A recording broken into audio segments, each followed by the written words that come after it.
Greetings mga migs! Welcome back sa Boyang Salita TV. Ngayon ay may bago tayong segment na tatawagin nating Itanong sa Pendulum. So magtanong tayo ng mga bagay-bagay.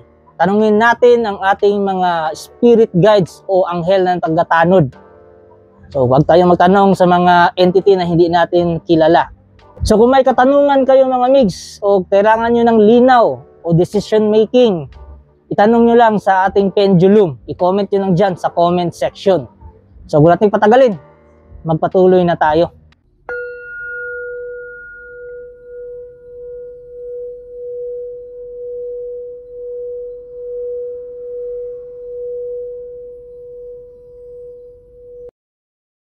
Shout out kay AM Carius 4414. Ito yung tanong niya para sa pendulum. Ask ko lang sana migs kung totoo ba yung 3 days of darkness sa December 21. Thank you po. Kung gusto niyo magpa-shoutout, mag-comment lang kayo dyan sa comment section na may kasamang tanong para sa pendulum. Itanong na natin mga migs ang ating unang katanungan. Totoo ba ang 3 days of darkness na magaganap ngayong December 21, 2025? Totoo daw. Anong ibig sabihin ng darkness? So, walang araw?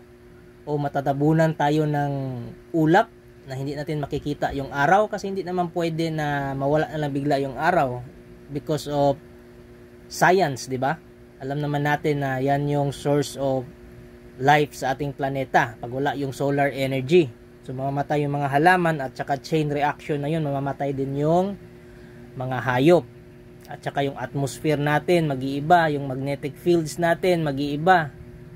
So, mawawala yung araw, siguro hindi siya makikita through clouds kung totoo man ito na mangyayari.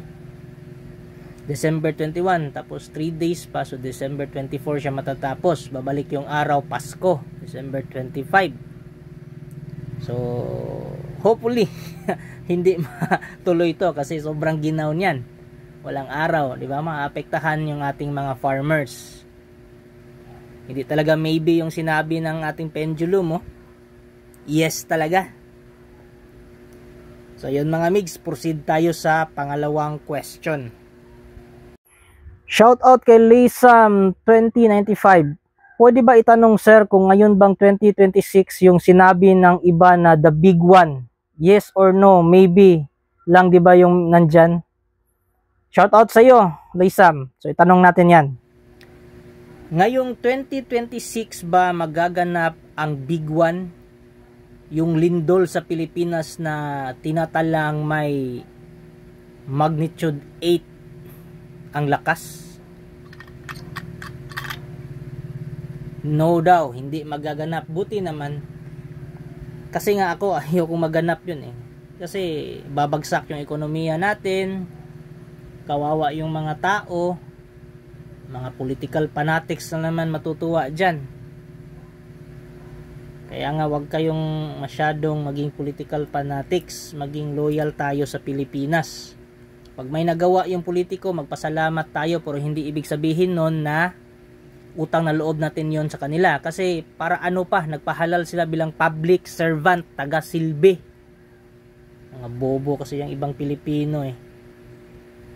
So, sa ibang partido naman, pag nagka-lindol, so gagawin lang yung source of corruption.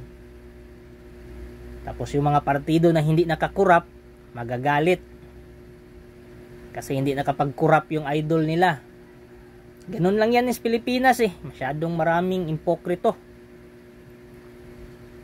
So, sana hindi maganap. At no naman yung sagot ng ating pendulum. Buti naman, i-manifest natin na hindi magaganap yung the big one na lindol. So mga migs, proceed tayo sa ating pangatlong tanong. Shout out kay Mr. Pick Solution. So ito yung tanong niya. Ask ko lang kung meron bang mga alien na nag-visit dito sa Earth o sa Pilipinas. So tinagalog ko na lang mga migs. Tanong natin yan. May mga extraterrestrials ba o mga alien na bumisita sa planetang Earth noong wala pa ang mga tao? Always, parati daw. May mga extraterrestrial na ba o mga nilalang na nagmula sa ibang planeta ang bumisita sa Pilipinas? Always pa rin, parati.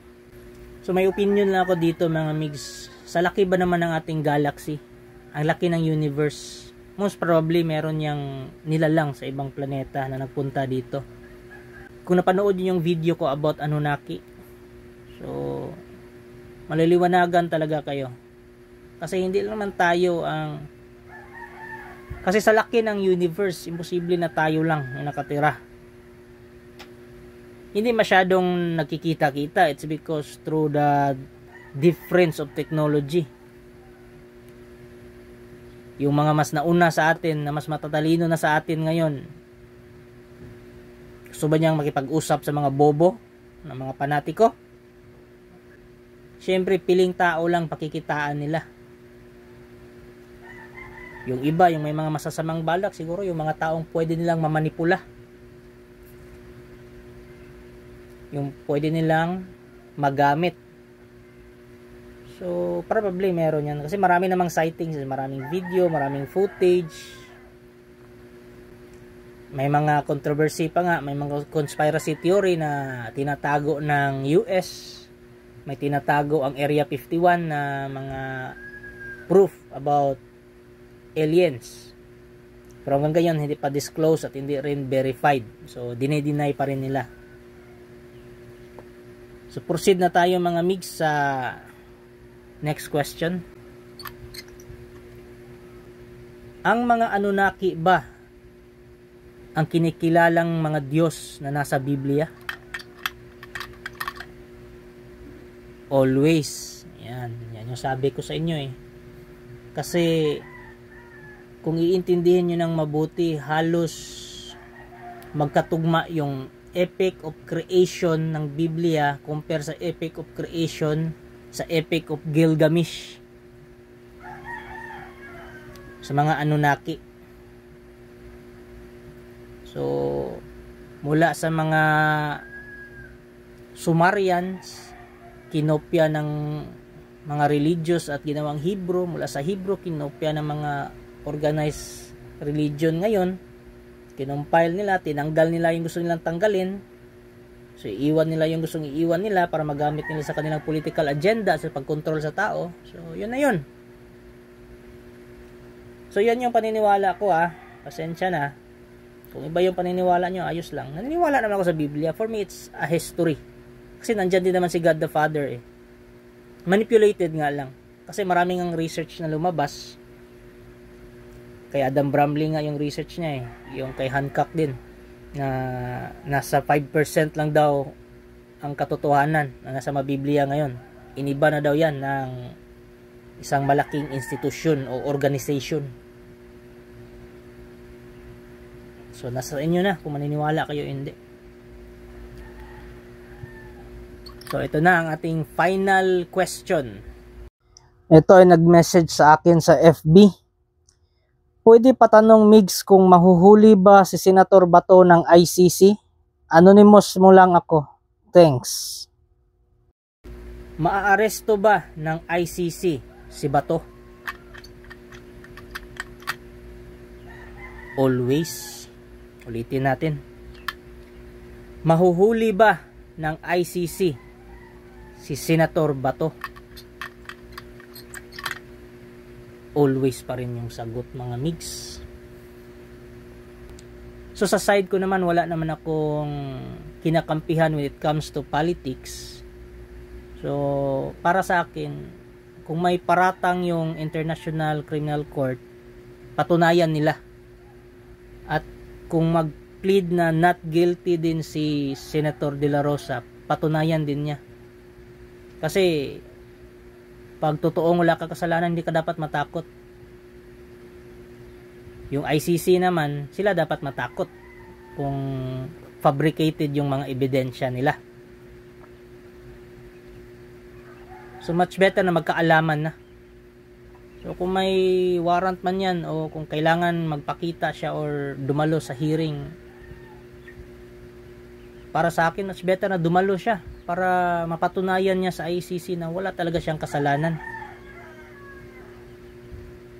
Para tumahimik na ang ICC. So ayun mga migs, maraming salamat po sa pagpanood ng video, and please paki-subscribe po, paki-like ng video at paki-share ito sa mga kilala nyo. Ayun na po, kita-kits sa the next topic. Thank you.